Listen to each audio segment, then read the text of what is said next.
blockchain technology, like, or let's say everyone's heard of Bitcoin, I'm guessing here. This talk is not about Bitcoin, so for those on video, this is not about that. We're talking about the underlying technology. Bitcoin was the first expression of it, and people saw the underlying technology and said, oh, wow, this is interesting. So you have Bitcoin, and you have various cryptocurrencies, and then you have blockchain. And I would say there's a larger universe called called distributed ledger technology. Okay, so that larger universe is what I'm going to talk about, because I think that is the fascinating technology.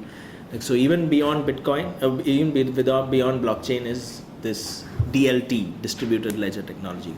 What does this technology really allow us to do? It allows us to maintain the ledger in a distributed way. It allows us to maintain immutable data entries in the ledger in a distributed way. That sounds really boring. Like, it sounds like what? That sounds like accounting speak, and it is. And that's where it gets really interesting, because traditionally, stuff that was important information or data entries that were like super critical and can't be tampered with, and we tended to say, let's put this data in the hands of a really large institution. So your birth records are held by the government. Your financial records, which is how much money you have, is held by a bank which is regulated by the Reserve Bank of India, any central bank, which basically ensures that entry is not tampered with. Your photos on Facebook are held by a large entity. If Sid came to you and said, hey, start sharing your intimate details and photographs on my social network, you would doubt it, because Sid could be deleting them, selling them, who knows what. So large entities have always had this privilege: let us hold your information for you. And so this technology basically says we can now store this information in a distributed, low-cost way. How is this done? Blockchain technology said, okay, if Sid liked Abhishek's photo, this information, this little transaction, instead of government of Maharashtra holding this information, we would push it out to everybody in this room, and they would write in their notebooks, Sid liked Abhishek's photo.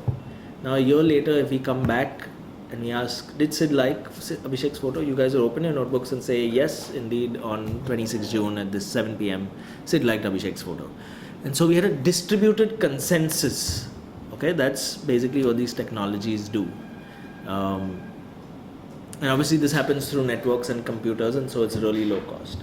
Now, this consensus is also, you might ask, okay, if there's 1 million of us in the room, why are 1 million people holding this information about Sid liked, Abhishek's photo?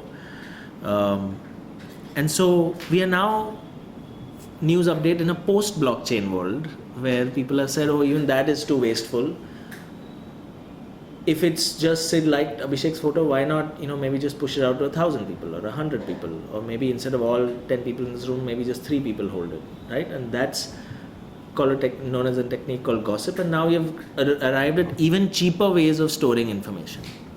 Everyone on the same page as this? Like, this is, but that's basically been the transition of these technologies so far, right? So we had Bitcoin, Ethereum.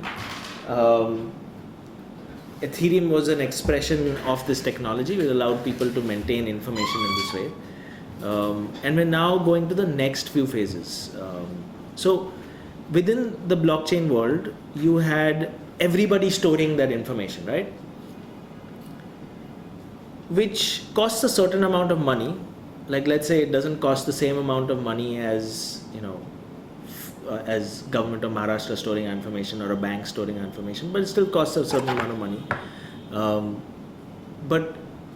And so as a result, you had very high cost transactions which were stored. Like, if Sid gave Abhishek 5 gold coins, that was worth storing on the blockchain. But thanks to people like Holochain, which are doing those techniques where only a few of us need to store that information, we can start storing new forms of information. So Sid liked Abhishek's photo, Sid swiped right on this app. How many of us came to time for this meeting? those kinds of things can be stored, which may not have monetary impact. So, technical stuff out of the way. Why is this a big deal? Because in the past, storing something immutably had a huge cost associated with it. Make sense? We agree with this? And so as a result of that, we started storing immutably only stuff that had a monetary price to it. Like, I gave you $1,000. Yes, that's valuable. I'm going to store it. You were born on this day. Yes, that's valuable. You received a degree from this university. Yes, that's valuable. Arnaz came 3 minutes early to this meeting. Is that valuable? Is that worth $2? Is that worth 30 cents? No. And so clearly we weren't storing this. But now, because of the drop in cost for storing this information in a non-tamperable way, it is changing what we can store. And so my question, and what we've realized is, wow, as humans, for the first time, this is what's new. So when people say, what is new about blockchain technology? This is new about technology. Like 5,000 years ago, 10,000 years ago, when we discovered fire, what was the big deal about it? Well, we suddenly moved to the top of the food chain because we could, do a bunch of things. 20 years ago with the internet, what is the big deal? Well, we could start broadcasting to each other in a truly peer-to-peer way for the first time for a very low cost. What is the big deal about blockchain? For the first time, we can store any information for a really low cost. And so what are we going to store as a result of this is the big question. Clearly in the last 2 years, you'll have heard a big deal about things like cryptocurrency, because obviously, right, like, oh my God, like I can store information, and you know how we are all conditioned, we have a fetish for money, right? So let's store coins, like let's create our coins, let's start creating, like, storing records of financial information. So that became like this big, sexy, momentum based, everything was just centered around this. But now people are starting to say, wow, within this group of friends, there's all kinds of other information. Like, let's say we are a social network. A group of friends is a social network, right? Like, within the social network, 5 of us have beards, 3 of us are punctual, and this is how we define punctuality. 5 of us are really articulate. 3 of us participate very heavily in discussions. Like, all of these things can be stored. This is a form of reputation, and that's what's becoming a big deal. And so that's what I'll talk about, like how reputation is potentially the currency of the distributed economy.